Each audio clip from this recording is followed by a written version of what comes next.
Bonjour à tous. En ce dimanche de l'orthodoxie, je souhaite rendre hommage à notre Père parmi les saints, Saint Grégoire Palamas, et à Monseigneur Athanase Jevtich, de pieuse mémoire, qui a écrit sur Saint Grégoire Palamas un excellent article qui, je pense, pourra offrir à chacun d'entre vous de nouvelles perspectives sur Saint Grégoire Palamas, ou alors rappeler des vérités qui sont bonnes à rappeler en ces jours de carême, pour l'édification de chacun et la connaissance de la théologie de notre Sainte Église orthodoxe. Cet article, qui est publié dans les Études hésicastes de Monseigneur Athanase Jevtich, publié par l'Âge d'Homme, les éditions L'Âge d'Homme dans la collection La Lumière du Tabor. Euh, Cet article s'intitule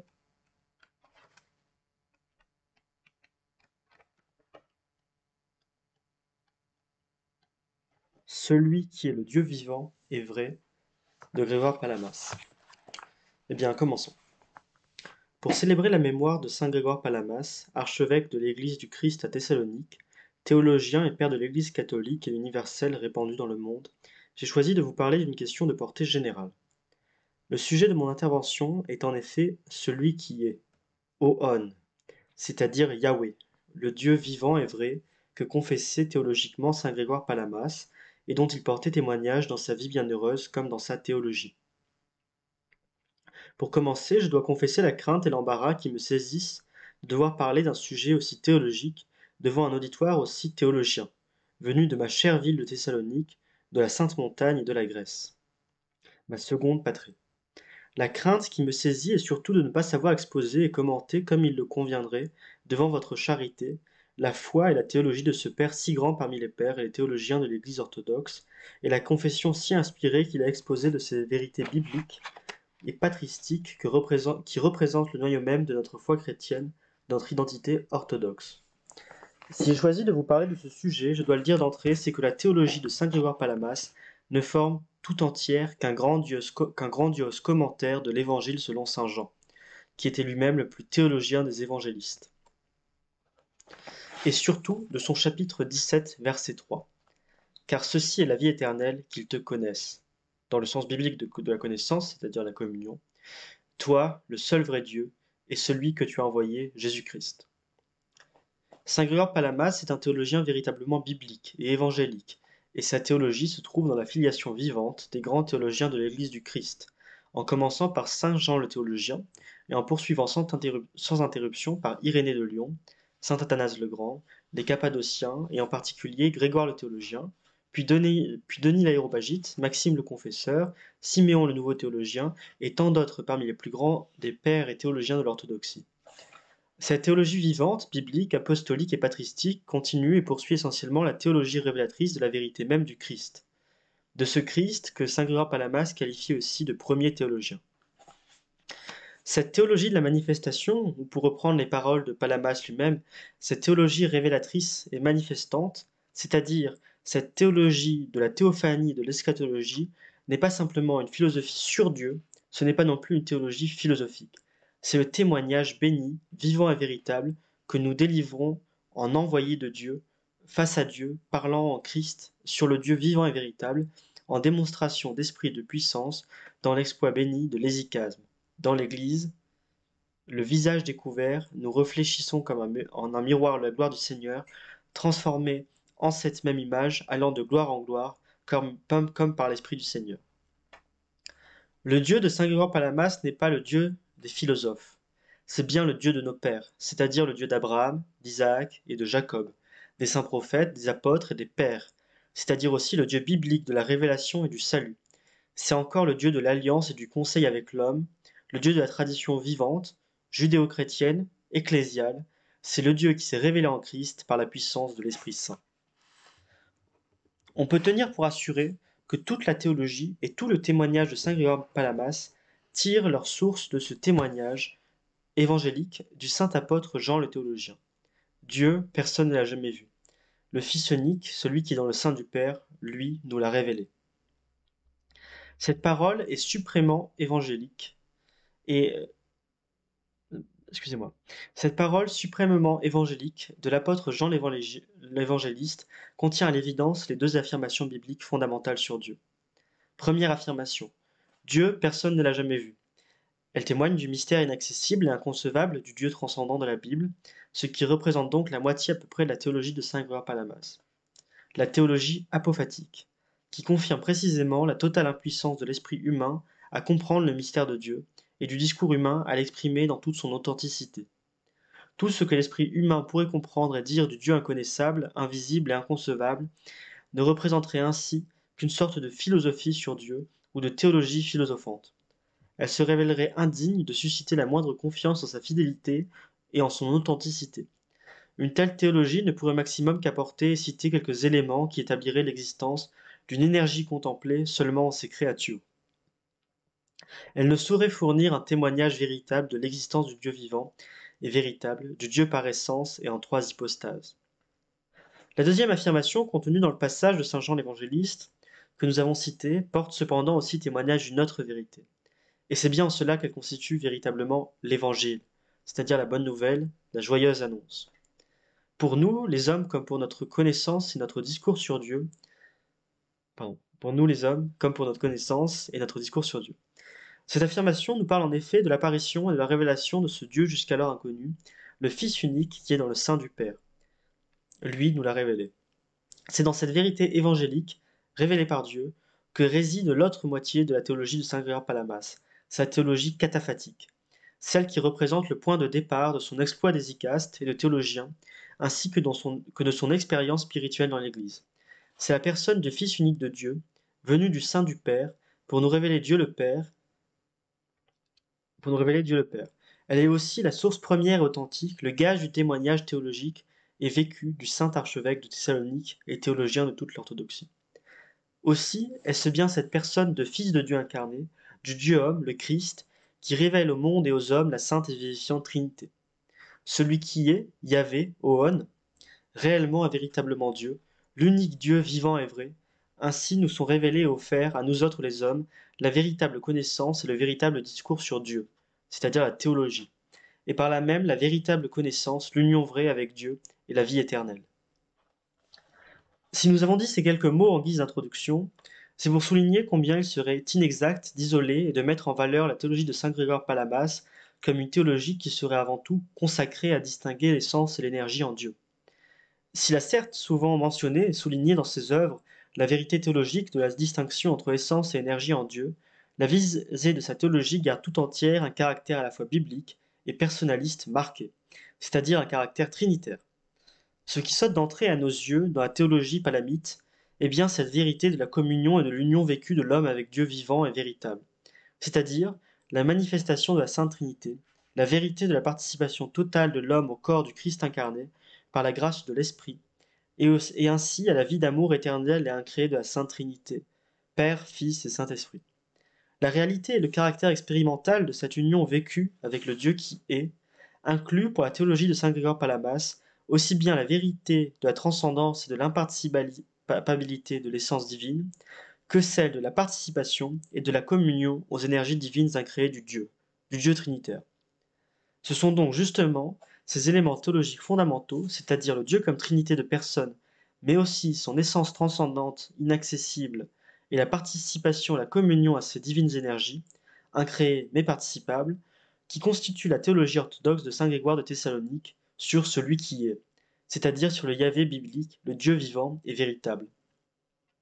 Pour le souligner, citons seulement certains des textes de saint Grégoire Palamas, qui manifestent sa vision théologique catholique, universelle, du Dieu vivant et véritable, du Dieu de la tradition biblique judéo-chrétienne, ecclésiale et vivante. Je voudrais tout d'abord que nous nous tournions vers cette prière merveilleuse et inspirée de saint Grégoire Palamas, qui se trouve au début du premier discours démonstratif sur la procession du Saint-Esprit. Très caractéristique et très exacte est cette observation de certains auteurs orthodoxes qui ont étudié la théologie hésychaste palamite, entre autres le père Amphiloque Radovitch, selon laquelle la théologie hésychaste palamite sur la distinction entre l'essence et les énergies divines trouve à la fois son point de départ et sa confirmation dans la vérité théologique de la procession hypostatique et du don de la grâce du Saint-Esprit. C'est-à-dire qu'elle découle de l'expérience de la vie pleine de grâce dans l'Esprit, dans l'Église comme corps du Christ et demeure de Dieu le Père, ou en d'autres termes du lien étroit qu'il a établi entre pneumatologie et christologie, selon la tradition et la foi de l'Église orthodoxe. La prière de saint Grégoire Palamas que nous avons citée précède sa présentation de la théologie de la procession personnelle et du don bienheureux du Saint-Esprit. Et cette théologie est, nous l'avons dit, une théologie manifestante, autorévélatrice de la vérité même, le Christ, qui, selon les paroles de saint Grégoire Palamas, comme celui qui est prééternel, est devenu pour nous théologiens, puisqu'étant réellement la vérité substantielle, il nous est apparu par amour de l'homme en héros de la vérité, car c'est bien pour cela qu'il est venu en ce monde afin de rendre témoignage de la vérité, et quiconque est de la vérité et cherche la vérité voudra suivre sa voie véritable. Sous un aspect ramassé, la prière de saint Grégoire Palamas s'exprime ainsi. Ô Dieu de l'univers, Maître unique et seul garant de la vraie théologie, de tous ses dogmes et de toutes ses paroles, unique Trinité en principe unique, non seulement comme seul maître de l'univers, mais unique aussi parce qu'en toi est l'unique principe au-dessus des principes, unique monade sans cause, c'est-à-dire le Père, de qui procède et vers qui remonte, hors du temps et sans cause, et le Fils et l'Esprit. Père seul inengendré qui ne procède pas et qui pour tout dire est sans cause, Père unique de lumière non séparée, égal à toi en gloire, c'est-à-dire le Fils et l'Esprit, accorde-nous de t'être agréable pour dire ta divinité, euh, donc en grec théologesai, d'une même voix que ceux qui t'ont été agréables depuis les siècles, par la parole ou par les actes, afin que nous te connaissions tous, seule et unique source de la divinité,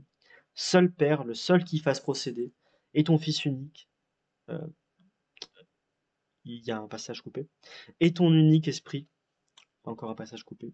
et que nous glorifions en un seul Dieu, dans l'unité et la simplicité, dans l'abondance, dirais-je, incontenable de la divinité, pour que nous soyons glorifiés en retour par toi, dans l'abondance de la déification et les rayonnements de ta triple lumière, c'est-à-dire les énergies divines, maintenant et toujours, et au siècle sans terme. Amen. Si nous voulions simplement énumérer les principaux points de cette prière, nous pourrions dire que dans ce petit texte de prière et de doxologie de saint Grégoire Palamas, nous pouvons trouver toutes les questions fondamentales de sa théologie hésicaste. Sa triadologie orthodoxe, avec une insistance si caractéristique sur la monarchie du Père, source du Fils et de l'Esprit, mais aussi centre et garantie de l'unité de l'être divin, qui se trouve dans l'unité et la simplicité, et dans l'abondance incontenable de sa divinité. En miamen kai aple, plusia de kai astenokoreto theoteti, c'est-à-dire dans l'unique et simple essence divine, avec l'abondance qui lui est propre de sa gloire, de sa lumière et des énergies, qui ne sont pas impersonnelles, mais trinitaires et hypostatiques. Dans le rayonnement de ta triple lumière, en trisophai photokousia, la triple lumière déifiante pour toute créature. Et ou encore dans l'abondance de la déification, en plusia theosei, c'est-à-dire que ce sont les énergies divinisantes qui sont communes au Père, au Fils et à l'Esprit Saint, de même que leur sont communs l'être divin, l'essence ou la nature divine. Nous pourrions donc dire que cette courte prière de saint Grégoire Palamas constitue bien une confession liturgique de sa foi véritable, c'est-à-dire orthodoxe, c'est-à-dire un symbole résumé de sa foi, et un court chant de gloire théologique exprimé dans la langue de la prière. Or, nous allons retrouver la même structure théologique dans la confession de foi proprement dite de ce saint de la Sainte Montagne et de Thessalonique, mais bien sûr un peu plus développée et exposée avec plus de précision théologique,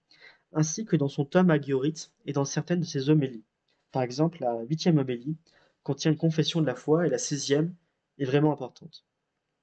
Partout donc, saint Grégoire Palamas suit cette même perspective théologique correcte de la tradition biblico-patristique dans la conception chrétienne de la Sainte Trinité et de notre rapport avec elle. Il s'avère d'autre part que dans sa conception et dans sa confession de foi théologique,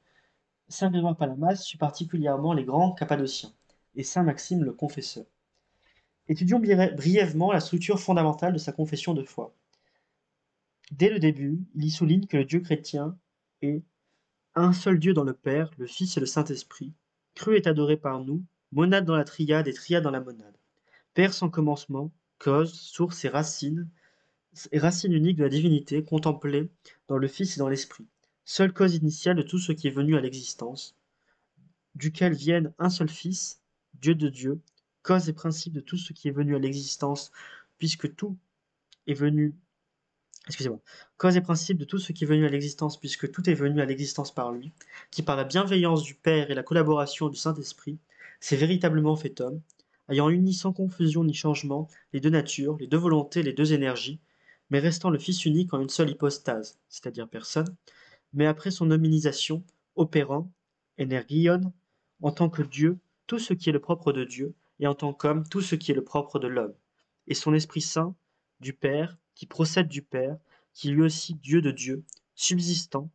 hypostasié en lui-même, procédant du Père, et envoyé, c'est-à-dire manifesté par le Fils, cause lui aussi de tout ce qui est venu à l'existence, puisque c'est en lui que les êtres créés sont parfaits. Fin de la citation. Après avoir ainsi souligné le caractère personnel ainsi que l'unité des trois divines hypostases, il pose au centre la personne de Dieu le Père, qui, tout en engendrant le Fils et en faisant procéder l'Esprit, conserve sa monarchie et réalise l'unité de la Sainte Trinité, l'unité de l'être et de la vie divine. Il sauvegarde ainsi le principe orthodoxe selon lequel la monarchie ne nuit en rien au caractère trihypostatique de la divinité, comme cela est expressément souligné dans le tome Agorite. Saint Grégoire Palamas poursuit alors sa confession de la vraie foi, et dès le commencement même de cette triadologie correcte de la distinction entre essence et hypostase divine, il procède à la distinction entre essence divine et énergie divine. Voici exactement ce qu'il en dit. C'est une œuvre commune des trois personnes que la mission du Saint-Esprit, c'est-à-dire la manifestation du Père, du Fils et de l'Esprit. Car Dieu se manifeste non point selon les sens, personne n'a jamais vu la nature de Dieu, ni ne l'a expliquée, mais selon la grâce, la puissance et l'énergie qui sont communes au Père, au Fils et à l'Esprit. Ce qui est commun à la Sainte Trinité, ce n'est pas seulement l'essence suressentielle, sans appellation, non révélée et imparticipable, puisqu'au-dessus de toute appellation, révélation et participation, puisqu'elle est au-dessus de toute appellation, révélation et participation, c'est aussi la grâce, la puissance, l'énergie, l'éclat, le règne, l'incorruptibilité, et tout selon quoi Dieu à la fois se communique et s'unit, selon la grâce aux saints, anges et hommes. Ce texte de la confession de foi palamite que nous venons de citer montre donc à l'évidence que la question de la distinction théologique entre essence divine et énergie prend bien place pour la théologie de saint Grégoire Palamas dans le cadre global de la théologie orthodoxe. C'est juste après avoir déjà parlé et témoigné théologiquement selon la révélation chrétienne de la distinction entre les différentes hypostases de la Sainte Trinité qu'il parle de la différence entre l'essence divine et les énergies divines communes aux trois personnes. Cela apparaît clairement dans la suite du texte de sa confession de foi où il dit que Dieu ne déchoit de sa simplicité ni en raison de la distinction et des différences entre les hypostases, ni en raison de la distinction et de la variété de ses puissances et de ses énergies. Car la composition ne vient pas des hypostases parfaites, ni de ce dont Dieu est capable, mais seulement à cause de ce dont il possède la puissance, les énergies, qu'on peut le dire composées à cause de cette puissance. Il ne fait donc pas de doute que la théologie de saint Grégoire Palamas est avant tout une théologie du Dieu vivant et véritable. En effet, la distinction théologique entre essence divine et énergie est fondée dans la théologie palamite, avant tout sur la distinction trinitaire révélée par Dieu, c'est-à-dire sur le caractère personnel, tripersonnel, du Dieu biblique, vivant et vrai, qui nous a été révélé dans le Christ, dans la personne de l'un de la Trinité. Celui qui en lui et par lui révèle le Père et donne l'Esprit. Que la personne du Verbe incarné soit bien le point de départ de la théologie palamite, c'est ce qui ressort entre autres de sa 16e homélie sur l'économie de l'incarnation, où saint Grégoire Palamas s'exprime ainsi. Si le Verbe de Dieu ne s'était incarné, le Père ne se serait pas montré véritablement Père, ni le Fils véritablement Fils, ni l'Esprit Saint, celui qui procède également du Père. Ce n'est pas Dieu qui se serait montré dans son essence et dans ses hypostases, ce serait une énergie qu'on aurait seulement contemplée dans ses créatures, comme le disaient jadis les sages insensés, et aujourd'hui ceux qui pensent selon Barlam et Akindinos. Or, c'est bien ainsi que le Seigneur s'est manifesté lui-même autant qu'il est possible, ainsi que son économie du salut, et qu'il a manifesté le Père suprême comme étant véritablement le Père. Os aletes anta. Dans ce texte merveilleux de saint Grégoire Palamas, unique sans doute dans toute la littérature patristique, apparaît clairement le caractère personnel de la révélation chrétienne sur Dieu. C'est-à-dire que l'on y voit que c'est la révélation personnelle de Dieu dans la personne du Christ incarné qui constitue la base de la théologie, la base de la véritable connaissance de Dieu. Car si nous n'avions pas reçu cette révélation de Dieu par lui-même, cette incarnation et cette hominisation auto-opérée du Fils de Dieu, comme le disent les Pères et comme le réaffirme saint Grégoire Palamas après eux, nous ne connaîtrions pas le Dieu personnel, vivant et véritable, nous ne saurions rien d'authentique ni de sûr à son sujet. Cette révélation n'a pu se réaliser que grâce au Fils unique de Dieu, qui étant éternellement dans le sein du Père, nous a révélé et expliqué par son incarnation personnelle et par son hominisation dans le monde et dans l'histoire, le Dieu jusqu'alors inconnu et invisible. Sans cette auto-révélation et sans cette auto-manifestation de Dieu dans la personne du Dieu homme, le Christ, toute notre théologie humaine n'aurait pu être, comme l'ont dit les pères, qu'une technologie, un discours composé avec art, aucunement un discours véritable, un véritable témoignage vécu sur Dieu, sur le Dieu vivant et véritable, celui qui est le Yahweh biblique. Après tout ce qui vient d'être dit et cité, nous ne pouvons pas maintenant parler plus concrètement du Dieu vivant et véritable de saint Grégoire Palamas, c'est-à-dire du Dieu biblique Yahweh, celui qui est, tel que le voit et tel qu'en parle divinement le saint de Thessalonique. Dans son ouvrage Une si grande richesse de théologie hésicaste qui porte le titre Défense des saints hésicastes, c'est-à-dire euh, hyper, hyperton hieros et ezukazonton et ezukazonton et esukazonton en fait, et qu'on appelle aussi plus brièvement les triades, le saint écrit. Alors que Dieu conversait avec Moïse, il ne dit point je suis l'essence ou Sia, mais je suis celui qui est, Ohon. Car ce n'est pas celui qui est qui vient de l'essence, c'est l'essence qui vient de celui qui est. Seul celui qui est peut embrasser et contenir tout l'être. To Einai. Nous le savons tous, ce passage de saint Grégoire Palamas a fait l'objet d'une certaine controverse théologique entre certains théologiens orthodoxes, en particulier avec le père Meyendorff, ici présent, et le père Romanides, en fait. Mais nous ne nous attarderons pas à cette discussion. Ce qui ressort avant tout du passage que nous venons de citer, c'est l'ontologie biblique, c'est-à-dire personnelle, personnaliste si l'on peut dire, du Dieu vivant et véritable qui n'est pas défini par autre chose, pas même par sa propre nature ou essence, mais bien comme celui qui en tant que personne, en tant qu'existence personnelle, en tant qu'hypostase divine, contient et embrasse son essence même et sa nature de divinité. Selon le passage cité de saint Grégoire Palamas, la personne de Dieu n'est pas un simple produit de sa divinité, de sa nature divine, mais il est justement celui qui est, comme personne divine. Celui qui en hypostasie, c'est-à-dire qui rend hypostatique sa nature divine, en lui donnant son mode personnel d'existence. Donc en grec, tropos tropos ou parzeos, ou parxéos, pardon, en lui permettant de subsister réellement, concrètement et personnellement. Sinon, selon saint Grégoire Palamas et les saints pères de l'Église d'Orient, sans personne, c'est-à-dire hypostase, l'essence ou la nature serait anupostatos, anipostatique, c'est-à-dire inexistence, inexistante, inessentielle. C'est donc bien lui, le Dieu biblique, celui qui est, Ohon, Yahweh, tel qu'il s'est révélé dans l'Ancien Testament à Moïse, et tel qu'il s'est auto-révélé personnellement autant qu'il lui était possible dans le Nouveau Testament, en la personne de son Fils incarné, du Dieu homme, le Christ. C'est parce qu'il partait de la divine personne du Christ, de la divine hypostase du Fils unique et bien-aimé, qui du sein du Père révèle et explique Dieu le Père, que saint Grégoire Palamas pouvait avoir une telle vision biblique de Dieu comme personne, c'est-à-dire comme triade de personnes, Père, Fils et Esprit Saint. Voilà pourquoi encore le saint théologien de Thessalonique a pu si souvent souligner la signification de l'incarnation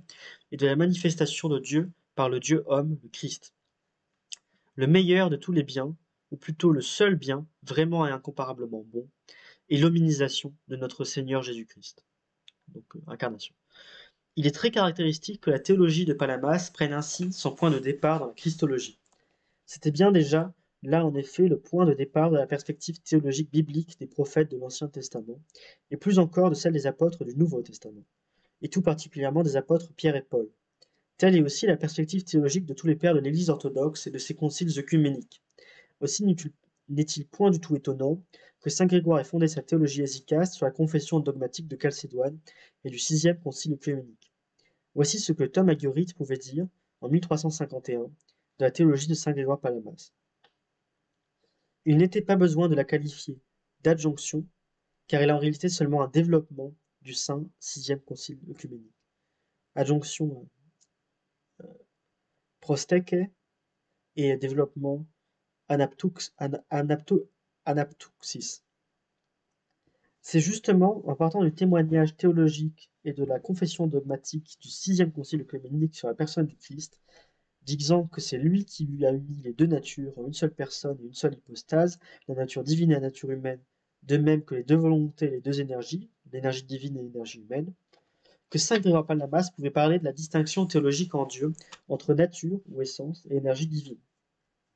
Ceux qui n'admettent pas cette distinction, non seulement de deux natures, mais aussi de deux volontés et énergies dans la Christologie, c'est-à-dire dans le Christ, sont, selon saint Grégoire Palamas, des hérétiques monothélites et monoénergites. Par conséquent, ceux qui n'admettent pas en théologie, c'est-à-dire en triadologie, en Dieu même, la vérité de la distinction entre nature divine et énergie divine, sont également des hérétiques sabéliens. Car ces hérétiques confondent en Dieu l'existence personnelle, prééternelle de Dieu, comme trinité d'hypostase, et la puissance créatrice et volontaire, l'énergie des trois personnes divines, énergie que la Trinité a, par sa propre puissance et librement, manifestée par la création dans le temps du monde et de l'homme. La théologie du sixième concile œcuménique représente donc bien le point de départ du témoignage théologique de saint Grégoire Palamas sur la distinction en Dieu de l'essence ou nature divine et de la divine volonté et des énergies incréées. Mais c'est avant tout la personne même du Christ qui est au premier plan, tant dans la théologie du sixième concile œcuménique que dans la théologie de saint Grégoire Palamas. Car c'est précisément sa personne divino-humaine qui nous révèle et qui nous manifeste la véritable théologie, la connaissance de Dieu authentique et salutaire, la vérité pleine et universelle de l'unique Dieu vivant et véritable. Et ce que la personne du Verbe incarné, le Christ, révèle au monde et à l'homme, c'est principalement et par excellence la personne du Père, la personne de celui qui est et qui préexiste. Kurios on kai proon, selon les paroles de saint Grégoire Palamas, et le seul qui se soit simplement et uniquement celui qui est. Et le seul qui soit simplement et uniquement celui qui est. La personne de Dieu le Père est une personne qui contient la nature divine, ou essence, mais c'est aussi une personne possédant sa liberté, sa volonté et son énergie. Dieu le Père comme existence personnelle, comme divinité inengendrée, source et Père de la divinité, donc agenetos,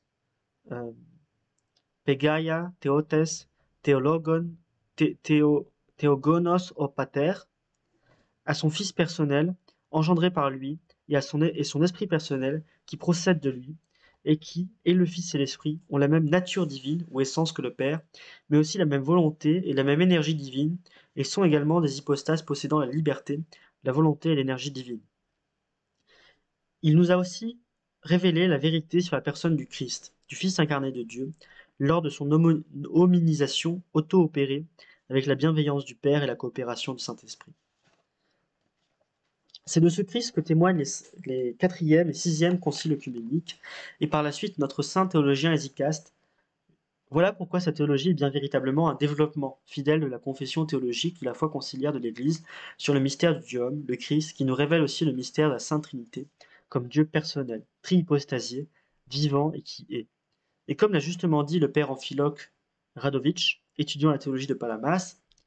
par la manifestation de son hypostase dans l'incarnation, le Christ, comme Fils et Verbe de Dieu, rend témoignage non seulement à Dieu, la Sainte Trinité, comme personne, mais aussi témoigne de ses énergies comme d'énergies personnelles, et non point impersonnelles. Ce dernier thème de la théologie palamite que citait le père Amphiloque, le thème des énergies personnelles de Dieu, nous conduit jusqu'au point central de la théologie hésicaste de saint Grégoire Palamas, mais aussi jusqu'au noyau de la révélation judéo-chrétienne, c'est-à-dire au point central de l'expérience et de la tradition de l'Évangile et de l'Église sur le Dieu vivant et véritable. Le témoignage théologique et palamite, le témoignage théologique palamite et hésicaste orthodoxe sur les énergies divines incréées, qui diffèrent réellement de la nature divine sans la diviser, est en réalité une nouvelle démonstration et confirmation sur le Dieu personnel de la Bible. Bien qu'inaccessible et imparticipable selon sa nature et son essence divine, il se révèle cependant véritablement et réellement au monde et à l'homme par ses saintes énergies personnelles, qui sont ses puissances révélatrices. C'est grâce à elles que nous autres, les hommes, nous pouvons prendre part à la vie incréée, à la grâce et à la gloire de la divinité éternelle. Selon saint Grégoire, les énergies de la nature divine sont les propriétés éternelles, incréées et inséparables du Dieu personnel, vivant et véritable. Ce sont ses sorties, proodoi, et ses révélations,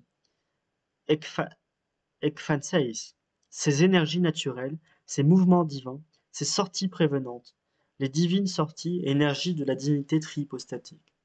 C'est par ces énergies que le Dieu de vie et d'amour, l'ami de l'homme, s'est révélé et qu'il a agi dans le monde, qu'il a créé du néant, qu'il a pourvu à son salut. C'est-à-dire qu'il a œuvré au salut de l'homme et du monde, comme en témoigne la révélation biblique tout entière, la divine économie du salut, de, la divine économie du salut tout entière, qui culmine à son apogée dans l'incarnation et l'hominisation personnelle, auto-opérée, du Fils de Dieu, le Dieu homme, le Christ.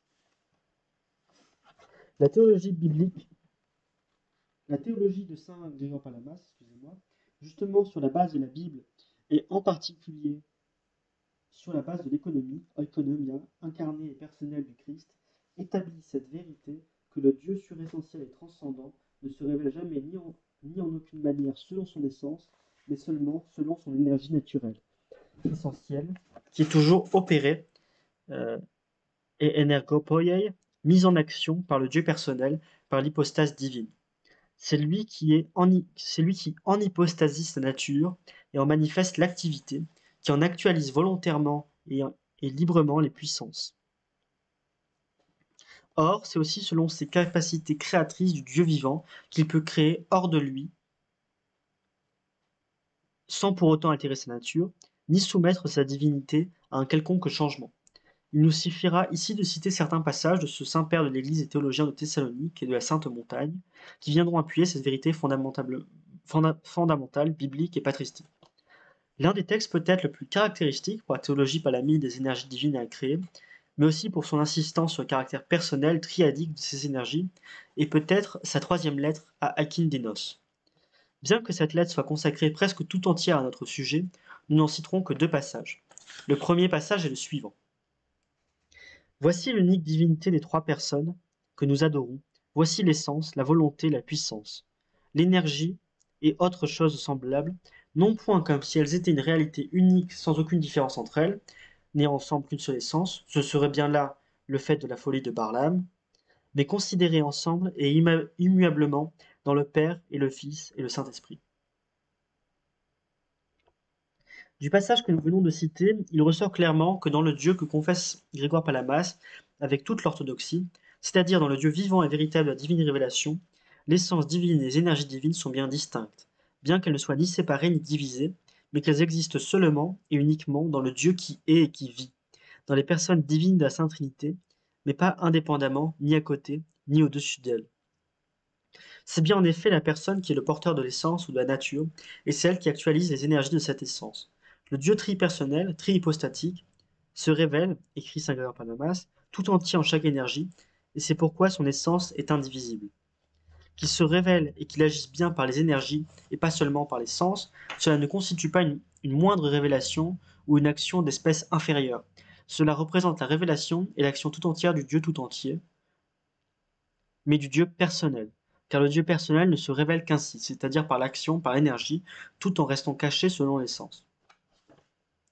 Au cas où l'on ne confesserait pas, où l'on ne reconnaîtrait pas le Dieu personnel agissant, c'est-à-dire le Dieu vivant et ami de l'homme, le Tout-Puissant,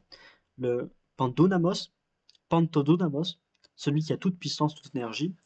écrit encore Palamas à Kindinos,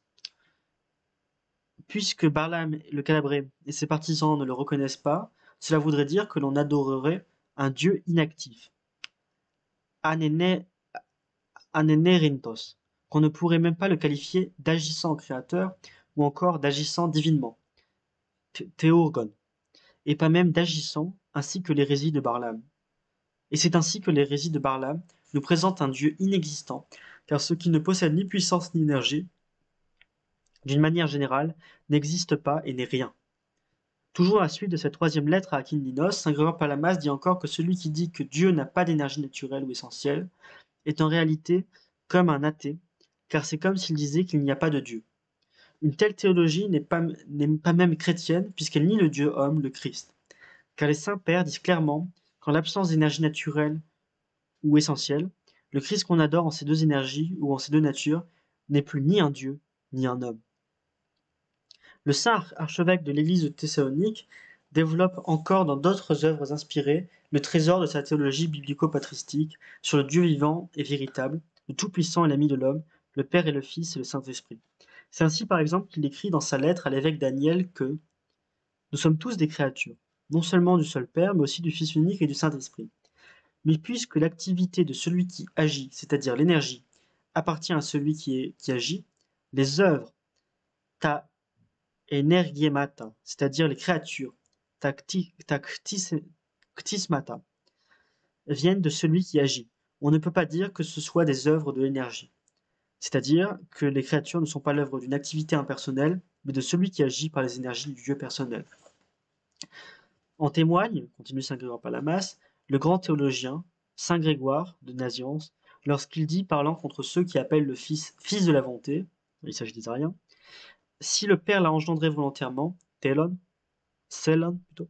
autre est celui qui veut et autre la volonté. Autres sont celui qui engendre et la génération. Autre celui qui parle et la parole. Si du moins nous n'avons pas l'esprit embué par l'ivresse. Le premier est celui qui a bougé. Pardon, le premier est celui qui bouge. Okinoménos. Le second est son mouvement. Kinesis. Par conséquent, ce qui est voulu, l'œuvre, ne vient pas de la volonté, ni celui qui a engendré de la génération, ni la parole entendue de la prononciation, mais de celui qui veut, de celui qui engendre, de celui qui parle. C'est-à-dire que le Fils n'est pas le Fils de la volonté, mais de celui qui a la volonté, du Père. Donc le Fils est Fils personnellement du Père, et non de quelque volonté impersonnelle. Le caractère impersonnel, le caractère personnel des énergies divines du Dieu vivant est véritable, et donc bien évident dans les textes des deux saints Grégoire, l'archevêque de Thessalonique et l'archevêque de Constantinople, donc Palamas et saint Grégoire de Nazianze. Et par conséquent, aussi la signification primordiale des divines hypostases triadiques apparaît clairement pour l'ensemble de la théologie des saints pères de saint Grégoire Palamas, en même temps que la distinction théologique concrète de l'essence et de l'énergie en Dieu. De nombreux autres passages des œuvres de Palamas confessent cette vérité. Citons-en seulement quelques-uns. Le saint écrit par exemple dans son ouvrage de l'union et de la distinction que chacune des énergies est commune au Père et au Fils et à l'Esprit Saint, et selon chacune de ces volontés qui sont divines et bonnes pour nous, le Père, le Fils et le Saint-Esprit sont l'énergie et la puissance qui créent l'essence, la vie et la sagesse. Dans la suite du même texte, notre Saint-Père de l'orthodoxie lie étroitement sa théologie sur les énergies divines à la vérité de la vie divine intérieure et de l'étreinte réciproque. Il y a une inhabitation réciproque, de la vie divine intérieure et de l'étreinte réciproque, la périchorésis des personnes de la Sainte Trinité. Donc périchorèse, on dit aussi en français. Il y a une inhabitation réciproque et une étreinte réciproque des trois personnes qui s'étreignent totalement, constamment et inséparablement l'une l'autre, si bien que l'énergie des trois hypostases est unique. Car le mouvement de la volonté divine est unique, s'élançant du Père comme cause initiale, produite par le Fils et manifestée dans l'Esprit Saint. Les dernières paroles de ce texte de Palamas soulignent indubitablement la participation et le rôle particulier de chacune des personnes des Trinités à l'œuvre de la création du monde, de la divine providence et du salut, c'est-à-dire toute l'économie divine. Certains théologiens occidentaux accusent cependant saint Grégoire Palamas de négliger dans son enseignement le rôle et la signification des personnes divines dans l'économie du salut du monde et de l'homme, car, dans sa théologie, prétendent-ils, les énergies prendraient le pas sur ce rôle. C'est ainsi que, selon eux, saint Grégoire Palamas montrerait une certaine tendance à défonctionnaliser les personnes de la Trinité dans l'économie du salut, car il ignorerait le rôle particulier de chaque hypostase. Selon ces théologiens occidentaux, les pères cappadociens et saint Athanase le Grand auraient déjà eu, dans une certaine mesure, une telle attitude. À ces critiques occidentaux des saints-pères D'autres théologiens occidentaux ont déjà répondu, en soulignant fort justement contre le fait inverse, que c'est justement saint Grégoire Palamas qui a introduit par sa théologie à la fonctionnalité des hypostases divines, c'est-à-dire à leur rôle actif et personnel dans le salut du monde et de l'homme. Sans vouloir, dans le cadre de la présente conférence, nous aventurer dans une discussion des critiques formulées à l'encontre de la théologie palamite, soulignons encore une fois cette confession de la foi de saint Grégoire Palamas, que nous avons déjà citée, et qui est théologiquement parfaitement claire et catégorique sur le caractère trinitaire, personnaliste de toute sa théologie, et en particulier sur le centrage trinitaire de sa théologie des énergies divines, comme nous l'avions déjà constaté dans les autres textes cités. La difficulté que rencontrent certains théologiens occidentaux, tant catholiques romains que protestants, vient précisément de leur incompréhension des fondements bibliques de la tradition de l'Église sur la nécessité de distinguer en Dieu ce que Dieu est et ce que Dieu fait. C'est-à-dire d'une part la nature divine, ou essence, et d'autre part la volonté et l'action divine, les énergies. En l'absence de cette indispensable distinction théologique, il n'existe plus aucune possibilité réelle de distinguer entre théologie et économie. C'est-à-dire entre d'une part l'être et la vie intérieure et prééternelle du Père, du Fils qu'il a engendré selon la nature et éternellement, et de l'Esprit qui procède par nature et éternellement de lui, et d'autre part l'acte créateur libre et volontaire de Dieu, dans le temps, acte qu'il a posé par lui-même, en toute puissance, et qui est l'œuvre commune du Dieu personnel et trihypostatique, du Père cause initiale, du Fils co-cause agissant par lui-même, et de l'Esprit Saint qu'aux causes de l'accomplissement, comme le répète souvent saint Grégoire Palamas, en fidèle disciple des pères cappadociens et de saint Athanase le Grand. Nous l'avons déjà dit, saint Grégoire Palamas est un fidèle disciple des saints prophètes, des saints apôtres et des saints pères de l'Église, et c'est pourquoi sa théologie part avant tout du Dieu vivant et véritable, de celui qui est, de Yahweh, et non point d'une vision essentialiste de Dieu, telle que celle qui prévaut dans toutes les philosophies, et en particulier dans cette scolastique médiévale d'Occident que Palamas avait rencontrée en la personne de Barlaam le Calabré. Le point de départ de la théologie de Palamas est bien la triodologie orthodoxe, dont la christologie et de la pneumatologie sont inséparables, c'est-à-dire qu'il part de l'expérience pleine de grâce de la foi droite, l'orthodoxie, et de la vie correcte dans l'Église, de l'expérience de la véritable communion avec le Dieu vivant et véritable, qui est lui-même communion en tant que trinité de personnes, et qui en Christ appelle l'homme aussi à une communion éternelle d'amour, de vie et de grâce avec lui, c'est-à-dire à communier à sa gloire et à sa sainteté à créer, et ce sont là justement les énergies incréées de la divinité trinitaire. Citons encore quelques passages des œuvres de saint Grégoire Palamas, montrant bien les dimensions bibliques de sa théologie. Citant la lettre 189 de saint Basile, il écrit que nous donnons à Dieu les noms de vie, de bonté et autres noms semblables à cause des énergies et des puissances qui représentent, parastatikon, qui manifestent sa suressence, c'est-à-dire l'essence divine, puisque selon le grand Basile, la reconnaissance de tout ensemble est possible dans son énergie, qui permet à l'esprit de remonter à l'essence. Selon le divin Grégoire de Nice et tous les autres pères, ajoute saint Grégoire Palamas, l'énergie naturelle est pour toute essence sa faculté révélatrice. Et delotike passes osias donamis, dont seul ce qui n'est pas, tomeon, peut être privé. Car ce qui est, toon, participant à une essence, participe naturellement en tout de la puissance qui la révèle, donc l'essence, et qui la manifeste réellement. Donc qui révèle l'essence, pardon, et qui la manifeste réellement. Et saint Grégoire Palamas ajoute son propre commentaire. Mais nous nommons Dieu d'après chacune de ces énergies divines comme présent tout entier en chacune d'elles. Bien que les énergies divines soient nombreuses, Dieu tout entier est totalement présent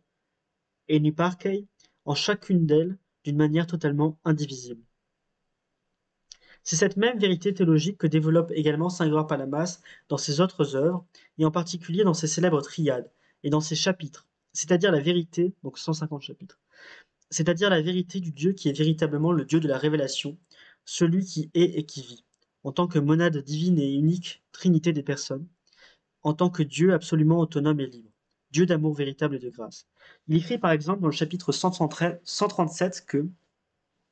selon le pieux enseignement qui nous est donné par sa grâce, c'est-à-dire par la foi de notre divine Église orthodoxe, Dieu a, par nature, une énergie qui le démontre lui-même. Deiktiken eotu, est donc distinct de son essence. En effet, il prévoit et pourvoit à l'avance aux choses inférieures, il les crée toutes, les conserve et règne sur elles, les transfigure à son gré, comme lui seul il le sait, et c'est en tant que tel, c'est-à-dire toujours avec cette énergie, qu'il révèle son être comme celui qui est en hypostase, en hypostaseion, et non pas une essence sans hypostase, ou sia anoupostatos, une essence impersonnelle et non subsistante. Mais comme toutes ces énergies ne reposent pas sur un seul Dieu, pardon, mais comme toutes ces énergies ne reposent pas sur un seul, virgule, Dieu se fait alors connaître à nous comme celui qui est en trois hypostases. Mais ceux qui s'y opposent, les hérétiques anti-hésicastes, disent que Dieu n'a pas d'énergie naturelle, qui le démontrerait lui-même et qui différerait en cela de son essence. Ils disent qu'il n'existe pas en une hypostase et privent complètement d'hypostase le Seigneur trihypostatique,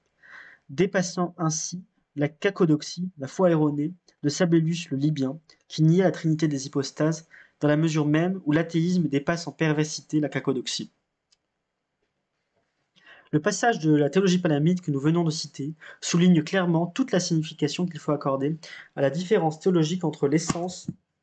non révélée et les énergies révélatrices de Dieu. Ces énergies justement par lesquelles le Dieu vivant et personnel démontre et révèle sa volonté et sa liberté, son immuabilité sans nécessité naturelle, l'infinité de son essence ou nature, sa personnalité vivante et libre, ou plus exactement sa triple personnalité, son caractère trihypostatique, dans l'unité de l'être divin et de la vie divine.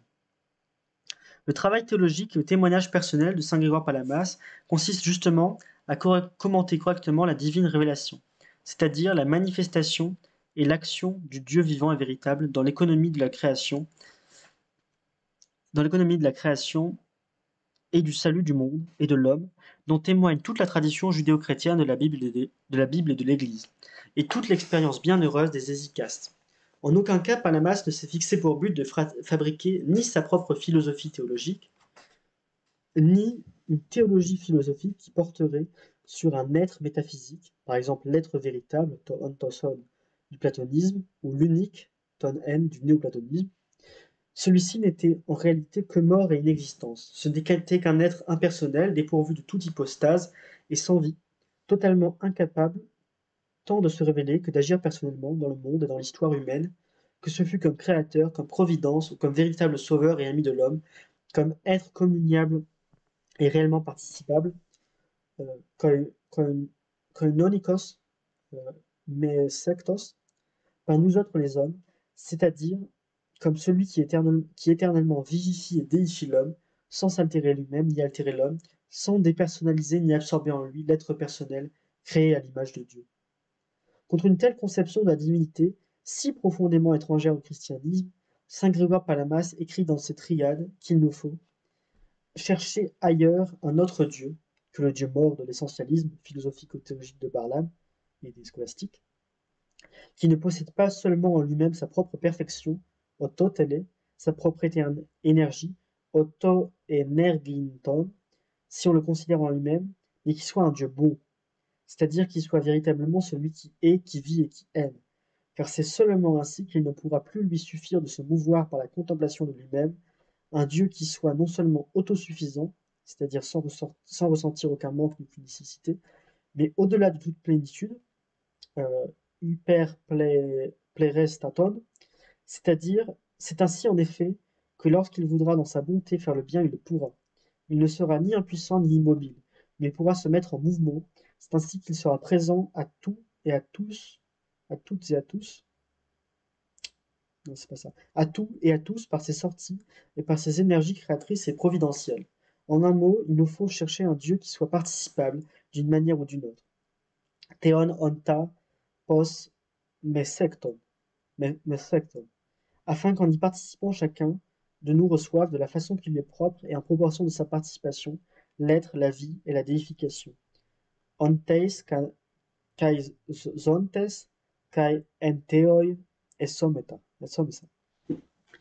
Il ressort, je crois, tout à fait clairement de ces lignes que le Dieu que saint Grégoire Palamas confesse dans sa théologie hésicaste est bien l'unique Dieu qui est, qui vit, et le seul vrai Dieu, non pas le Dieu des philosophes, mais le Dieu d'Abraham, d'Isaac et de Jacob, que ce Dieu est bien le Dieu et le Père de notre Seigneur Jésus-Christ, le Dieu des prophètes et des apôtres et de nos pères, le Dieu de l'Ancien et du Nouvel Israël, le Dieu de l'Église et du peuple de Dieu, le Dieu de tous les saints glorifiés dans le seul Saint, de l'Église des vivants glorifiés dans le seul vivant, et créateur de la vie, de l'Église de la participation à la communion de vie, de lumière, de gloire et d'amour, du Père et du Fils et du Saint-Esprit. C'est le Dieu vivant de l'histoire de la révélation, de la Bible et de l'Église, de la création, de la providence, du salut et de la déification du monde et de l'homme. Ce n'est pas une idole morte, ni un schéma philosophique de la divinité. C'est Yahweh. C'est celui qui est personnellement. Celui qui embrasse en soi tout l'être de la divinité, mais qui n'est ni embrassé par rien, ni subordonné à rien. C'est le Saint d'Israël, le Saint totalement différent de nos représentations et de nos catégories logiques sur l'être ou sur la divinité. C'est le Dieu de gloire. C'est lui qui est revêtu de lumière et de magnificence, le Dieu de l'amour et l'ami des hommes. C'est lui aussi qui nous a appelés à sa gloire et à sa vertu, de l'ombre à sa merveilleuse lumière, afin que nous puissions contempler sa vertu et devenir participants à sa nature divine, c'est-à-dire des participants vivants et personnels à la gloire. C'est lui encore qui, alors qu'il était lui-même plein de grâce et de vérité, nous a appelés nous aussi à recevoir grâce pour grâce, à nous emplir de toute plénitude divine. Bien que nous restions dans son amour et dans sa liberté des personnes vivantes et sans altération, semblables à Dieu et unis avec lui, et lui avec nous, à l'image de l'étreinte réciproque, périchoresis, d'union et d'unité, périchorèse, d'union et d'unité trinitaire du Père, du Fils et du Saint-Esprit. Il faudrait ici faire une comparaison avec les psaumes de l'Ancien Testament, ainsi qu'avec les écrits néo-testamentaires, ceux par exemple de Jean, de Paul et de Pierre, que d'ailleurs Palama cite si fréquemment pour constater combien sa théologie est authentiquement biblique et nourrie du même esprit qu'eux. La distinction théologique qu'introduit saint Grégoire Palamas entre les énergies divines et l'essence divine nous fournit ainsi l'itinéraire théologique qui nous est nécessaire pour que nous puissions exprimer les vérités révélées par lui-même sur le Dieu vivant et véritable, créateur, sauveur et déifiant, sur celui qui reste absolument transcendant, mais en qui et avec qui nous avons une union réelle, sans aller rechercher aucune sorte d'identité de nature, donc ce serait l'hérésie monophysite en christologie, ni perdre notre identité personnelle. Ce serait l'hérésie de Sabellius et les abîmes du panthéisme impersonnel et du mysticisme sans grâce. Nous le disons plus haut, la distinction entre essence divine et énergie en Dieu, dans la théologie hésicaste palamite, se fonde sur toute la théologie des plus grands parmi nos pères de l'Église d'Orient, et particulièrement sur la théologie des grands cappadociens et de saint Maxime le Confesseur. Cette distinction a comme base, nous l'avons déjà dit, l'inconcevable et inexplicable distinction qui existe en Dieu entre les hypostases divines et la nature divine, distinction qui repose elle-même sur la vérité de la monarchie, de ce principe divin qui est l'hypostase du Père,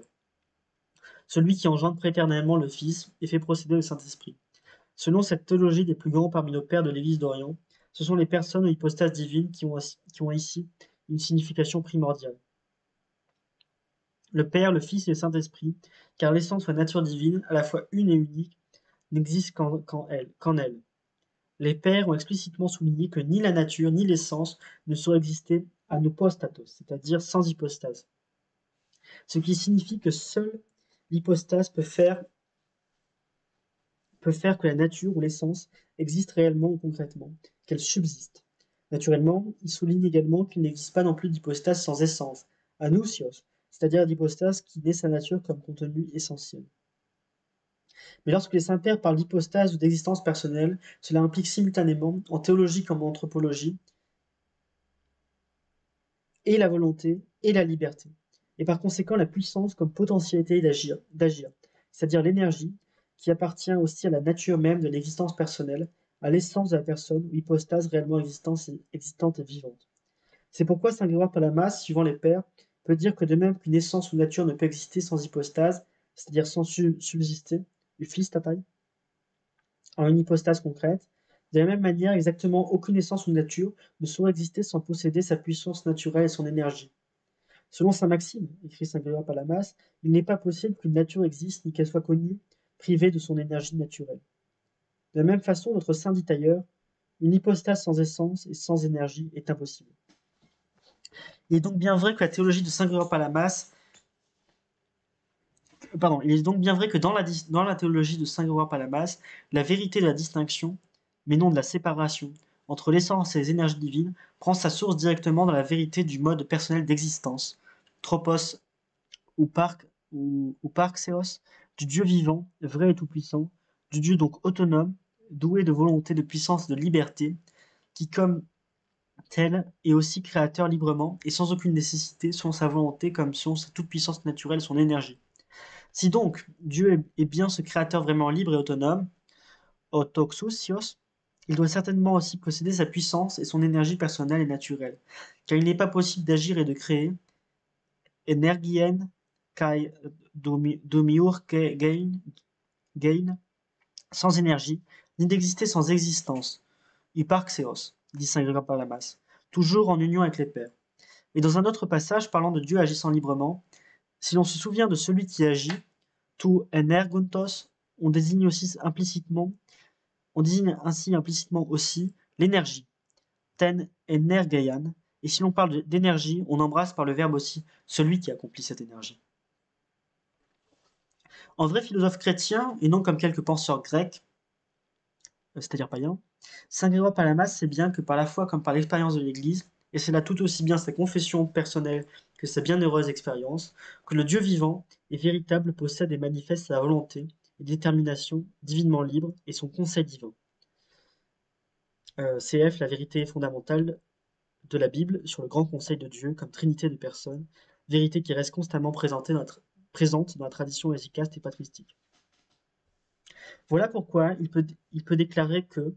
la volonté et la liberté de Dieu sont une énergie de Dieu et une énergie incréée. Et notre Père écrit ailleurs, la divine providence de Dieu est une volonté bonne. C'est grâce à elle que toutes choses viennent dans le temps, sont créées, par une volonté, une énergie créatrice. Le Dieu vivant et véritable est un Dieu qui pourvoit et agit par son énergie personnelle et naturelle. Car l'énergie passe à l'acte, energeitai, et elle agit. Et également, l'énergie fait autre chose que ce qu'est celui qui agit, car Dieu agit et fait les créatures alors qu'il est incréé. De même, il apparaît que la volonté de Dieu et son énergie montrent son mouvement et son attachement de libre amour pour la création, qu'il a librement voulu et librement créée. Car le mouvement et la volonté, dit saint Grégoire Palamas, sont comme quelques liens entre sundesmos, entre ceux-ci. Ils ne se montrent pas eux-mêmes, ils montrent ce que veut celui qui veut. Tu selentos to seleten, deknus. Certes, l'énergie naturelle créatrice de Dieu, selon saint Grégoire Palamas, ne présente aucunement le caractère de nécessité qu'elle avait pour la théologie d'Origène, dans laquelle Dieu, ayant une énergie créatrice éternelle, est obligé de créer éternellement. Le Dieu de Grégoire Palamas est réellement libre, libre même à l'égard de sa propre nature et de son énergie naturelle. Et par conséquent, il utilise, c'est-à-dire qu'il fait agir, la puissance de sa nature lorsqu'il le veut, manifestant ainsi sa toute-puissance jusque dans sa liberté, au texousios, et dans sa souveraineté, kuriotes, personnelle, en créant lorsqu'il le veut. Sur ce sujet, saint Grégoire Palamas poursuivit en observant que puisque la faculté créatrice et la providence de Dieu ne sont rien d'autre que la faculté et la disponibilité d'agir, et toimotes pros to energien,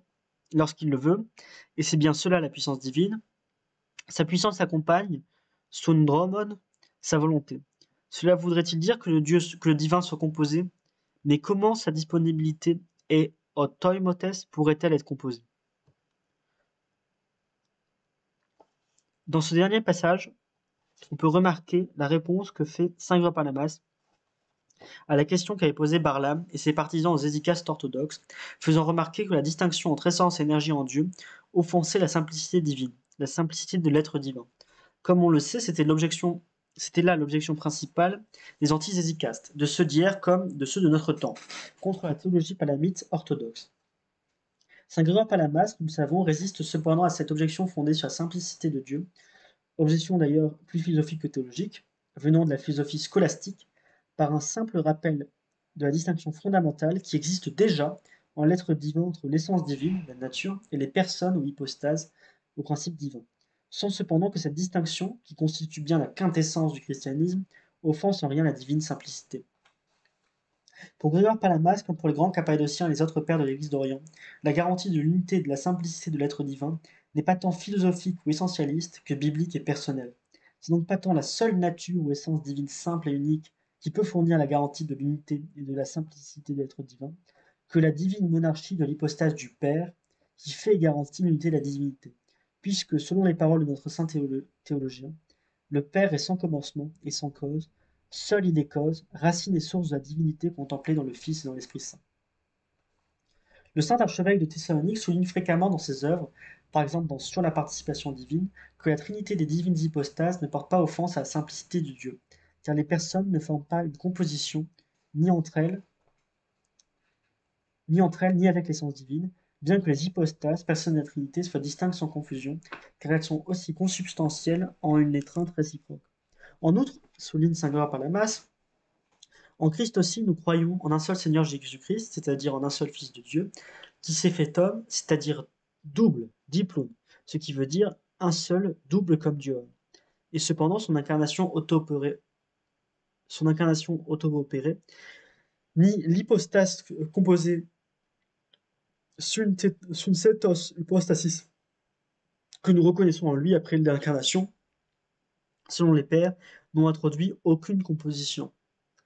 Je fais quand même une petite parenthèse. Du coup, c'est assez paradoxal de parler d'hypostase composée parce qu'il n'y a pas de composition dans l'hypostase composée. Ils n'ont introduit aucune composition en Dieu et les confessés ne nuit pas à la simplicité divine. Par conséquent, conclut saint Grégoire, de la même manière et pour la même cause, il n'y a aucune composition en Dieu, et nous pouvons, avec piété et crainte de Dieu, confesser la différence théologique de l'essence et de l'énergie divine.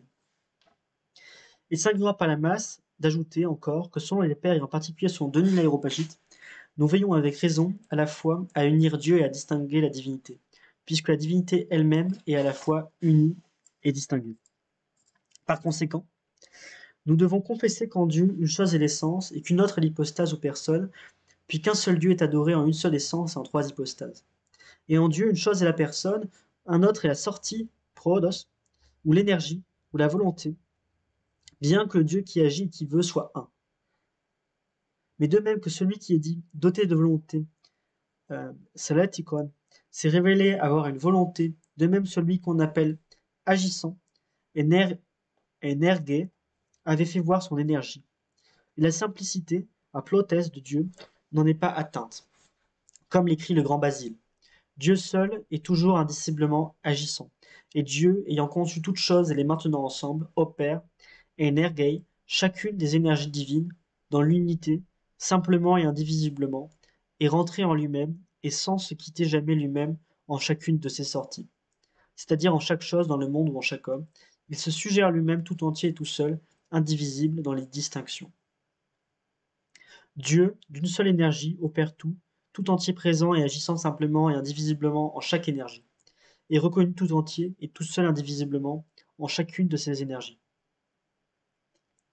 Enfin, saint Grégoire Palamas ajoute d'une manière tout aussi caractéristique que chaque puissance ou énergie est Dieu lui-même, ou plus clairement, encore en un autre passage, les sorties pro-odoi, les énergies et les partages sont de Dieu lui-même, c'est-à-dire les venues à l'être, les naissances à la vie, la sagesse accordée, et toutes ces choses, sont les providences et les bontés incréées de Dieu.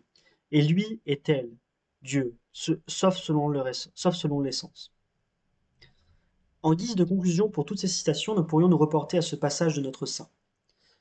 Dieu est distingué selon les hypostases, et selon les énergies, excusez-moi, et selon les énergies, euh, je recommence. Dieu est distingué selon les hypostases et selon les énergies. Dieu est divisé en hypostases tout en restant uni selon les énergies, car chacune de ces énergies est du Père et du Fils et du Saint-Esprit. Il est divisé selon les énergies tout en restant uni selon les énergies, car ces mêmes énergies sont à la fois et du Père et du Fils et du Saint-Esprit. Car c'est bien ainsi que l'on peut conserver l'inconfusion des hypostases. Dieu incarné s'étant tout entier uni, à moi sans changer, m'accordant en l'une des hypostases divines le salut par la passion de la chair, c'est-à-dire la nature divine, unie à moi, et toute puissance et énergie. C'est ainsi qu'en chacune de ces énergies, c'est Dieu tout entier qui se laisse participer, metexetai, et qu'on peut le dénommer tout entier d'après chacune. Et qui est ce tout entier? C'est le Père et le Fils et le Saint-Esprit, mais ce n'est pas l'énergie tout entière qui est dénommée d'après chaque énergie, ni qui se laisse participer en elle. Avec le passage que nous venons de citer, nous retrouvons à notre point de départ, à la question posée de la vérité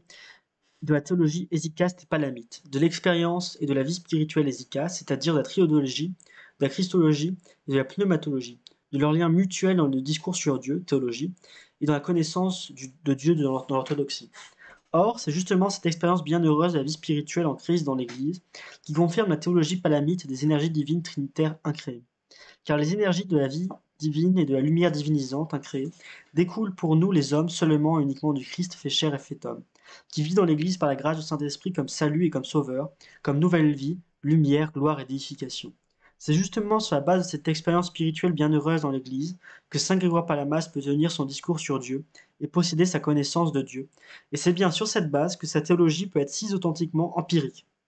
si inspirée et si spirituelle. C'est dans l'Église que Palamas peut connaître et vivre le Dieu homme, le Christ, comme source vivante et personnelle des énergies divines incréées, venant de la Sainte Trinité pour nous sauver. Et c'est de cette expérience personnelle et ecclésiale que nous viennent les noms qu'il donne à l'énergie ou aux énergies divines et divinisantes. Grâce divinisante de Dieu, lien entre Dieu et les déifiés, ou divine sortie énergie de la divinité tri-hypostatique, ou énergie commune incréée, venant du Père, par le Fils dans le Saint-Esprit, proclamée par les paroles divinement transmises et reconnues dans toutes les créatures. Énergie qui est le royaume de Dieu venant en puissance. En liaison avec cette expérience, il est très caractéristique que saint Grégoire Palamas fasse commencer sa théologie hésicaste par un commentaire de la transfiguration du Christ au Tabor et de la vision qui eurent alors les saints apôtres de la puissance révélatrice de cette lumière divine, taborite. Dans ses œuvres suivantes, le saint de Latos et de Thessalonique se tournera fréquemment vers cette lumière taborite incréée pour l'appeler gloire de Dieu et même royaume de Dieu. Citons seulement quelques-uns des nombreux passages qui parlent de la lumière divine de la gloire incréée et du royaume de Dieu. Sur le mont Tabor, les apôtres virent, selon la promesse du Seigneur, le royaume de Dieu. Cette lumière divine et ineffable que les grands Grégoire et Basile appellent la divinité, disant que c'est la lumière de la divinité qui apparut aux disciples sur la montagne, et que la beauté du véritable Dieu Tout-Puissant, était sa divinité intelligible et visible. Théorété. Ce que les apôtres, ajoute saint Grégoire Palamas, virent sur le Tabor lors de la transfiguration n'était autre que la divinité même du Verbe comme mise à nu. Paragum homoteisan, sa divine gloire, son éclat divin et incréé, cette lumière divine et incréée qui est la lumière commune et la gloire commune de la divinité une et la même pour trois. Le saint archevêque de Thessalonique parle de cette question d'une façon encore plus claire et plus pénétrante dans l'homélie qu'il prononça devant son troupeau de l'église de Thessalonique pour le jour de la fête de la transfiguration. Dans cette homélie, il appelle le Christ transfiguré source de la lumière divine qui rayonne éternellement et soleil de justice, pour ajouter que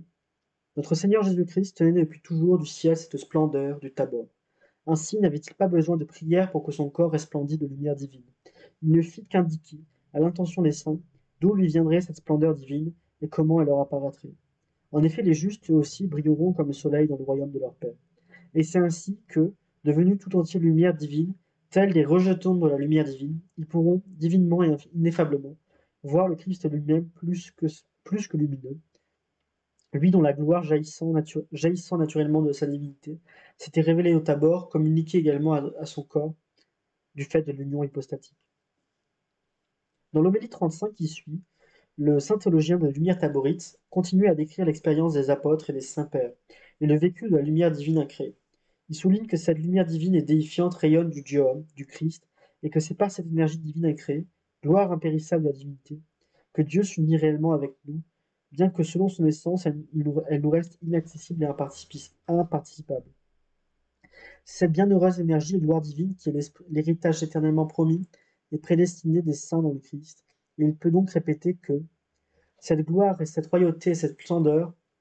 sont le bien commun seul et unique de Dieu et de ses saints. C'est pourquoi aussi le prophète psalmiste peut chanter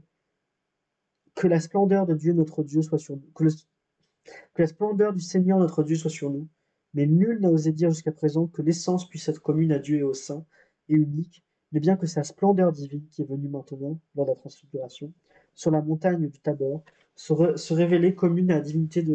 du Verbe et à sa chair. Quant à dire pour autant que l'essence soit commune à la divinité et à la chair, ce serait le fait d'Eutychès et de Dioscore, les hérétiques monophysites, non de ceux qui veulent faire preuve de piété, c'est-à-dire des orthodoxes. Et notre saint théologien continue à s'adresser ainsi à son peuple orthodoxe. Quant à nous, nous détournons de ces imaginations mensongères de jadis et d'aujourd'hui, il pense à Barlam et aux autres antithésicastes, croyons,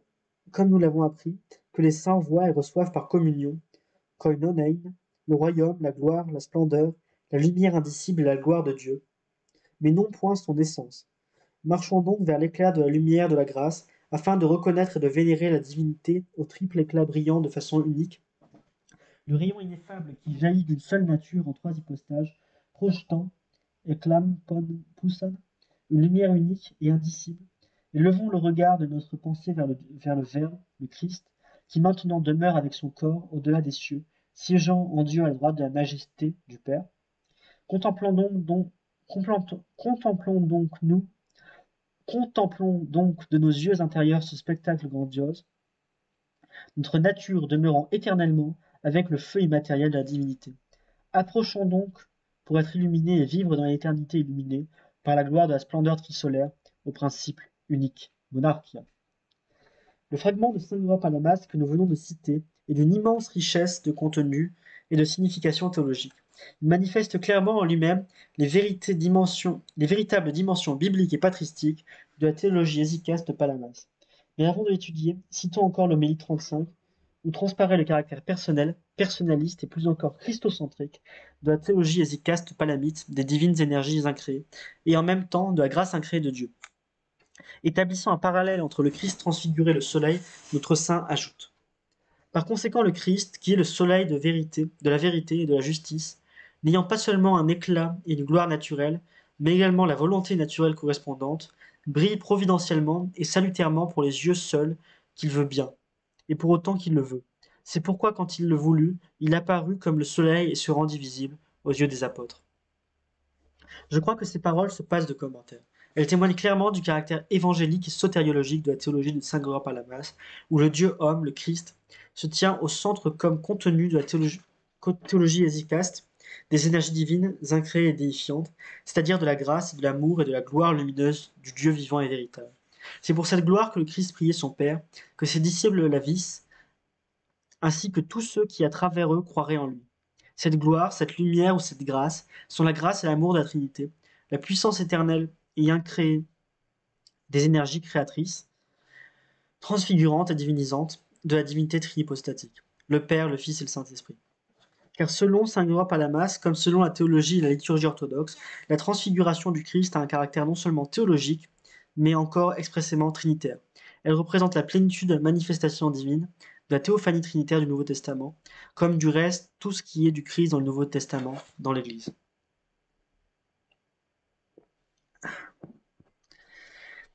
Mais il est temps de conclure. Il ne nous reste plus pour finir qu'à dire quelques mots de ce qui constitue son saint Grégoire Palamas, cette déification bienheureuse de l'homme en Christ, par l'énergie de la lumière divine incréée.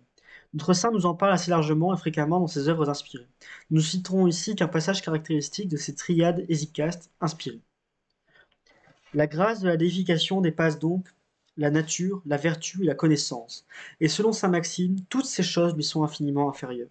Toutes les vertus, comme tout ce qui peut venir de nous, ne peuvent en effet mettre celui qui les pratique que dans des dispositions favorables pour l'union divine. Mais c'est la grâce qui accomplit l'union indicible elle-même. Par elle, par l'union bienheureuse, Dieu tout entier étreint, péricorei, tout entier ceux qui en sont dignes, et les saints tout entiers étreignent, péricor aussi, de leur être tout entier Dieu tout entier.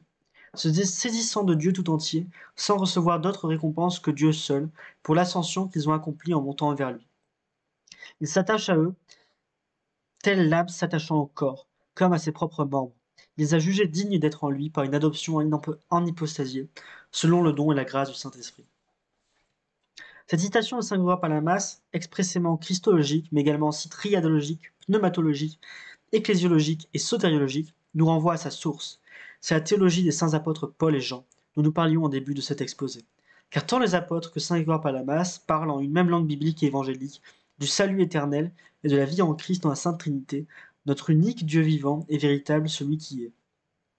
C'est un même contenu qui ressort du passage que nous avons cité et de l'expérience théologique et vécue de Paul. Je ne vis plus, c'est le Christ qui vit en moi. Il est également question chez saint Paul comme chez saint Grégoire Palamas de l'union des membres du Christ avec leur tête divine dans l'unique corps de l'Église, qui est l'œuvre d'union de la grâce du Seigneur Jésus-Christ et de l'amour de Dieu le Père et de la communion du Saint-Esprit avec nous tous. De même, ce passage hésicaste palamite, à la fois si ecclésiologique et eucharistique, comme beaucoup d'autres, nous parle aussi de la langue de saint Jean sur l'étreinte réciproque,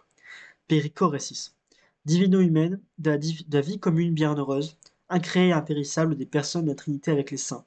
celle dont parle l'apôtre Jean, ou plutôt le Christ lui-même, aux chapitres 1, 3, 6 et 17 de l'évangile de Jean. Soulignons seulement pour finir une vérité que nous avons déjà mentionnée et qui est si présente et si bien mise en relief dans la théologie de saint Grégoire Palamas. C'est cette vérité de foi et d'expérience pour les hésicastes orthodoxes, tant pour ceux de la Sainte Montagne que pour ceux qui les ont précédés ou suivis, ce fait que la divinisation bienheureuse, selon la grâce par les divines énergies incréées, n'est pas impersonnelle, qu'elle ne dépersonnalise pas les hommes, car, et le saint le souligne fréquemment, les énergies divines sont Dieu lui-même, qui s'offre en participation et en communion de la seule manière possible et salutaire pour nous. Et c'est toujours le Dieu personnel lui-même, le Dieu d'amour et l'ami de l'homme, qui s'offre par sa grâce, par ses énergies, comme amour extatique, comme le dit l'auteur mystique des écrits aéropagitiques, que saint Grégoire Palamas émettant. Donc saint Denis l'aéropagite. Saint Grégoire Palamas, nous l'avons vu, souligne clairement que dans cette union bienheureuse, personnelle selon l'énergie, Dieu et les saints s'étreignent réciproquement, et que cette périchoresis, cette étreinte réciproque divino-humaine, est à l'image de la périchorèse des personnes de la Trinité divine, et dans la mesure des dons du Christ, à l'image de la périchorèse aussi, qui existe entre les natures sans séparation et sans confusion du Christ, nature divine et nature humaine. C'est le Dieu homme, le Christ, qui fournit pour saint Grégoire Palamas, comme pour nous les autres saints, pardon, pour saint Grégoire Palamas, comme pour les autres saints, comme pour les autres saints pères, c'est le Dieu homme, le Christ, qui fournit pour saint Grégoire Palamas, comme pour les autres saints pères, la mesure et le caractère salvateur de notre union avec Dieu et de notre déification dans le Saint-Esprit. C'est ce qui fait que toute sa théologie soit à la fois si sotériologique et si christologique. C'est justement ce caractère christologique si marqué de la théologie palamite qui va nous conduire au dernier point important de la théologie hésicaste palamite, tout au moins pour notre exposé, sur celui qui est le Dieu personnel, vivant et véritable de la révélation biblique et de l'économie du salut, sur le Dieu de l'Église comme le mystère le plus important de Dieu pour nous. Il s'agit du lien qu'il établit entre la théologie palamite des énergies divines et la divine Eucharistie de l'Église, qui est depuis toujours pour l'orthodoxie le centre et la garantie la plus authentique du véritable discours et de la véritable connaissance sur Dieu, car c'est bien là la source véritable de vie et de communion avec Dieu vivant, la Sainte Trinité. Dans sa confession de foi, déjà, Palamas confesse que nous recevons avant toute autre chose la célébration et communion, koinonian, et assemblée très mystique et très sainte par laquelle les autres célébrations reçoivent leur perfection. Nous y célébrons la mémoire de celui qui s'est épuisé, et kainosé, inépuisablement de lui-même, pour prendre une chair, pour souffrir pour nous, et pour accomplir selon sa divine promesse et selon son opération propre, les très saints mystères divins et sacrés, selon lequel le pain et le calice, ce principe du vie, sont faits corps et sang, pour accorder ceux qui s'approchent avec piété une participation et une communion ineffable à Jésus. C'est encore dans les triades que le saint archevêque de l'église de Thessalonique délivre la confession que voici d'une théologie vraiment eucharistique, de l'unique Dieu vivant et véritable, du Dieu qui est, le Dieu homme, le Christ. Appliquant le mystère qui dépasse tout esprit de l'incarnation et de l'hominisation du Christ par amour de Dieu, par amour de l'homme, à l'Eucharistie, à notre union avec le Christ, dans la Sainte Liturgie, par le mystère de la Sainte Communion, saint Grégoire Palamas n'hésite pas à écrire que le Fils de Dieu ne s'est pas borné à unir son hypostase divine à notre nature. Ô inconcevable amour de l'homme! En endossant un corps animé et une âme douée d'intelligence pour apparaître sur terre et vivre parmi les hommes, puisqu'il s'unit, ô miracle d'une incomparable abondance, aux hypostases, aux personnes humaines elles-mêmes, se confondant lui-même avec chacun des fidèles par la communion, à son saint corps, puisqu'il devient un seul corps avec nous, et fait de nous un temple de la divinité tout entière. Car dans le corps du même du Christ habite corporellement toute la plénitude de la divinité. Je pense qu'il n'est pas nécessaire de nous étendre plus longtemps pour commenter ces deux derniers passages de la théologie orthodoxe palamite, qui est à la fois et hésicaste et eucharistique.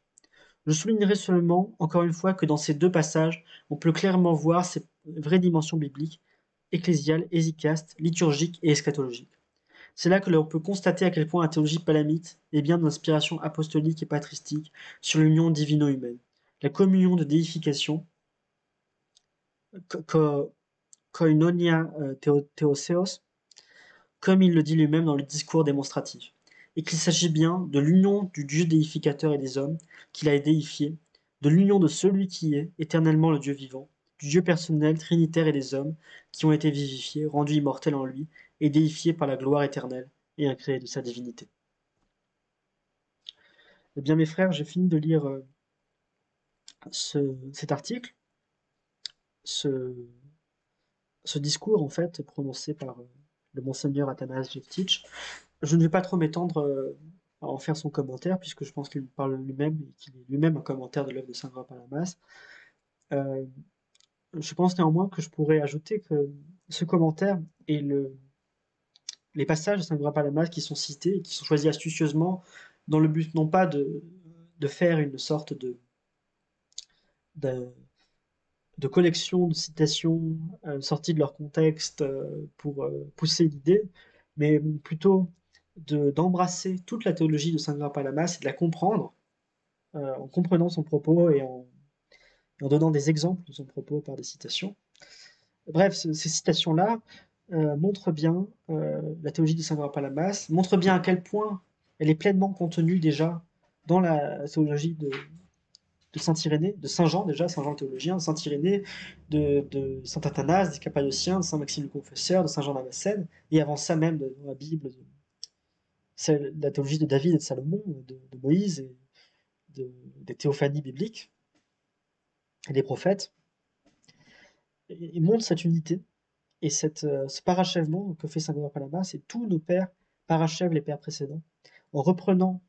eux-mêmes, en reprenant ce qu'ont fait les pères et en le développant et en l'exprimant de nouveau et en défendant cette foi orthodoxe contre ceux qui l'attaquent, de sorte que les pères peuvent être considérés comme un seul auteur et un seul père finalement, une seule unité dans leur lecture, tellement ils se suivent les uns les autres, euh, sans pour autant se borner à faire de la citation, dans le même esprit, qui est en fait l'esprit, le Saint-Esprit en fait, qui est l'esprit révélateur, le même esprit qui inspire les auteurs de la Bible a inspiré les auteurs ecclésiaux, les pères de l'Église, dans la même révélation. Et encore aujourd'hui, on peut retrouver ce Saint-Esprit qui guide l'Église et qui enseigne aux hommes et en fait, je parle du Saint-Esprit, mais je désigne l'action du Saint-Esprit, évidemment, comme le texte l'explique, l'énergie divine, ce même esprit peut être retrouvé dans les auteurs ecclésiaux actuels, dont le Monseigneur Athanas Jevtich est un des meilleurs exemples. Voilà, je vous conseille absolument de lire ses, ses articles, ses livres, ses études, de lire sa vie aussi. Euh, Comme le sont également le Monseigneur Basile Krivoshéine, le père Jean Meyendorff ou encore Vladimir Lossky, qui sont les grands monuments de l'orthodoxie au XXe siècle et des grands auteurs qui sont dans la lignée et du même genre que Saint Grégoire Palamas. Donc en ce dimanche de Saint Grégoire Palamas, je vous invite à lire Saint Grégoire Palamas, à lire des articles sur Saint Grégoire Palamas également, à vous renseigner sur la théologie de Saint Grégoire Palamas, à lire d'ailleurs sur la théologie orthodoxe en dehors de Saint Grégoire Palamas, euh, sur cette distinction entre essence, énergie et hypostase, qui est le fondement de notre vision de Dieu non seulement, mais également du Christ, des hommes et du monde, de notre théologie, notre christologie, notre anthropologie, notre sotériologie, notre cosmologie même. Et également, je voudrais revenir sur plusieurs points et passages où on voit bien que le texte montre bien l'erreur qui est celle des scolastiques et en fait de tous les héritiers spirituels des néoplatonistes que sont les, euh, les émules en fait des néoplatonistes de Philopon et de tous ces gens-là, les, les adeptes de la théologie naturelle qui veulent non pas parler du Dieu personnel qui se révèle à nous par la Bible et par les pères, qui ne veulent pas parler de ce Dieu-là, mais d'une espèce de construction philosophique qui serait l'un, en fait, la cause première euh, auquel ils aboutissent par le procédé fallacieux de la théologie naturelle et leurs mauvais arguments. Voilà. Et donc, c'est en connaissant la théologie de Saint-Gregoire Palamas que nous pouvons répondre avec précision au judaïsme de Maïmonides, au rabbinisme, je veux dire plutôt, euh, au catholicisme romain des scolastiques de Thomas d'Aquin, à l'islam avec les Mutakalimoun et les Mutazilites aussi, ces courants islamiques néoplatonistes, et en fait presque à tous les hérétiques, parce qu'on voit cette même démarche un peu chez Jean Philopon, donc chez les Sévériens, chez Sévère d'Antioche, chez les Monophysites, les Coptes. Et au fond, c'est un peu la panhérésie du néoplatonisme qui est de ne pas savoir faire les distinctions entre essence, personne, énergie, et de vouloir ne pas euh, penser selon le système donné par la révélation, par les pères, qui est ce système à trois distinctions, essence, énergie, personne, de ne pas vouloir penser selon cette tradition biblique, mais plutôt d'inventer un nouveau système, une construction démoniaque, un système philosophique, un nouveau Dieu, en fait, euh, qui serait une cause première ou autre chose de ce genre. Voilà, c'était l'erreur des Ariens aussi, enfin de Nome et de, ses, de ses disciples et de beaucoup d'hérétiques. Également, on voit bien dans les passages de Saint Palamas qu'il y a certaines choses qui vont clairement en opposition de certains courants théologiques au sein de notre Église regrettables, notamment qui vont très explicitement contre il, contre l'idée déjà de comment on dit, de hypostase composée, parce qu'en fait, hypostase composée, le mot est utilisé, mais il dit bien que c'est sans composition, alors ça fait s'effondrer le système de Hill. Ça s'oppose également au personnalisme de Zizoulas et de Yanaras, que critique Jean-Claude Archer, euh, parce que on voit bien que euh,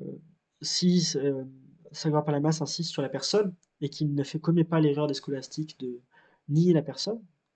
eh bien, il ne va pas non plus prendre l'essence comme une sorte de principe péjoratif, il nier son importance, il dit lui-même qu'il n'y a pas de personne sans essence. Voilà. Donc je vous invite à méditer ce texte, à y penser, à y réfléchir, et à lire les autres œuvres de Saint-Gregoire Palamas. Également, des études sur Saint-Gregoire Palamas. Je vous conseille de lire le livre de